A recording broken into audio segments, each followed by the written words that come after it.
Hello everyone, today we're going to be looking at Google Pixel 8. I've had this phone for quite a while now. I wanted to share my experience and do an honest review on this. So let's start with what comes inside the box. So we will be getting a little bit of paperwork. You will also be getting SIM injector pin. Then you will be getting this little adapter, USB-C to USB Type-A, and then you have USB-C to USB-C cable. That's it, no brick.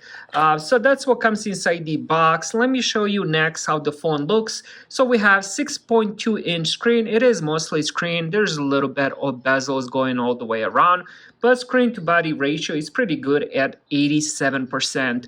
On the bottom, we have a couple speakers, USB-C for charging. Then on this side, we have the volume rockers, power lock button. Then on top, we have microphone. And then on this side, we have SIM card slot. There's no more SD card expansion. So make sure you think about that before you getting the right storage. Now on the back, we do have dual camera with the flash. And here is the rest of the design of the phone. I think it does look pretty cool. It fits nicely inside the hand. I also had the Google Pixel 7, which was a little bit bigger. Even though it was the same screen size, just felt a little bit bigger. This one fits inside the hand really nicely, and I just love using it. You can use it definitely with one hand. Next, let's talk about the display, which I think is pretty amazing for this phone. We have 6.2 inches, 2400 times 1080 pixels, 20:9 ratio, 424 pixels per inch. This is also a LED display with 120 Hz refresh rate, and it has amazing 2000 nits of brightness. So if you're using this phone outside on the sun, it gets really, really bright, especially if you use it at home like I have it right here. I mean, you can use it as a flashlight. It's a very, very bright phone. Most times, honestly, I just use it at 10-20%. For the sake of review, I'm gonna bump it up to 50 so you guys can see the screen better. Now overall, I do love the colors as well. Whenever I'm watching movies, whenever I'm playing games, the display is really amazing, and it also has that 120 Hz refresh rate. So if you do end up playing quite a lot of games, mobile games, you will definitely notice that 120 Hz refresh rate. It refreshes the screen really nicely. So for example, for some games, racing games, shooting games, and stuff like that, you will definitely notice the difference. Now let's talk about the performance. Inside the phone, we do have the new Google Tensor G3 CPU with 8 GB of RAM. Now you can get it with 128 GB of storage or 256. Remember in the beginning I said there's no SD card expansion, so keep that in mind. Overall, really good performance so far. Now when it comes to the battery, it has the 4575 milliamp battery. For me, experience has been pretty good so far. I do have the Google Pixel 7, and this one definitely has better battery life. It also has a better standby, which is pretty good because I do have two phones. I do have the iPhone and I do have this Google Pixel. So sometimes I might use the iPhone more, sometimes I might use this one. So I do need a good standby. I don't want to leave the phone on the desk and then 3 hours later lose 10% or something like that.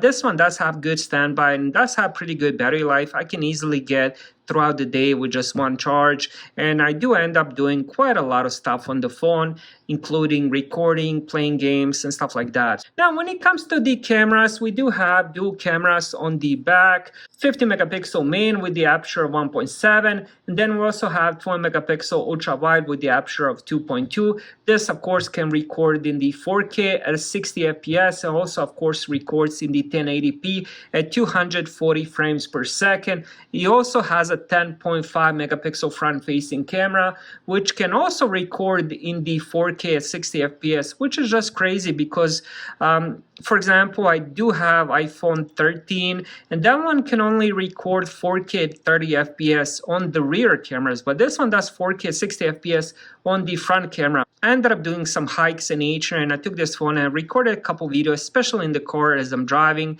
and it records really good quality videos. So I do love the software on this. I'm still learning about all the stuff it can do, but overall this is a really good phone. I'm actually surprised the more I use it. It definitely has a really good size. I do have quite a few different phones. Some of them are too big, some of them are too small. This one I feel like it has the best size. I mean, it is 6.2-inch screen, but for example, I can show you my iPhone 11. Let me just do, and here is my iPhone 11, which has 6.1 inches.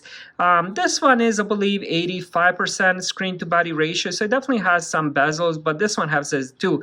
But as you guys can see, even though the Google Pixel 8 is definitely a bigger screen, the iPhone 11 looks bigger, I mean, at least for me. So, and also iPhone 11, it is a bit bulky. So, and as you guys know, iPhone 11 is the same as iPhone 12, 13, and 14, and I'm not sure even if they changed the size on the iPhone 15. So they all have the same size. So my point is, this one has really good design, a really good size. I mean, it's not wide, it's not too tall, and I just love the design of this phone. Performance, the battery, the cameras, the software, and I even forgot to mention the software wise, you will be getting updates for, I believe the Google promised 6 years of updates, which is just insane. I don't think I'll be using the phone for that long, but if I do end up using it, I know I'm safe, secure, and I'm gonna be on the latest updates for 6 years from now, which is just amazing. So overall, really amazing phone, and I would definitely recommend that. Thank you guys for watching.